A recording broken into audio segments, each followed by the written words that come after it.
Welcome to another episode of The Gambling Update presented by US Bets. I'm Eric Raskin. Every week we're covering the biggest breaking news in the US gambling industry. And we start this week in New England. On last week's Gambling Update video, it was New Hampshire passing legislation, and this week it's Maine enjoying a spoonful of this sports betting chowder. Maine's House and Senate both passed a bill on Wednesday, and it now sits with the governor. And this looks like one of the most customer and operator-friendly sports betting bills we've seen yet. The fee for a license is just $20,000 a year. The tax rate is 10% for brick and mortar revenue and 16% for online. There's no integrity fee or data mandate. You can bet on college sports, but not those involving teams from Maine. And here's the big differentiator.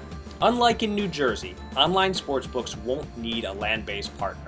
So this is very much a free market approach. A timeline for getting the first sportsbook up and running is not yet clear. Unfortunately, balancing out Maine's somewhat surprising good news, we have very unsurprising bad news out of New York State. Mobile sports betting is dead for 2019, and maybe a couple of years beyond that.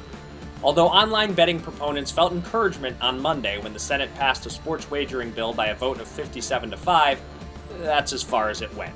There was no assembly vote, Governor Cuomo continues to indicate resistance, and the legislative session is now over. One of the legislators behind the bill, State Senator Joseph Addabbo, compared New York to a disabled car on the shoulder of the road. Everyone, please wave at New York as you drive by. And we finish this week with a gambling product that may or may not qualify as a form of sports betting. The NBA is introducing a game called NBA Last 90, where bettors can wager on what will happen in the final 90 seconds of an NBA game.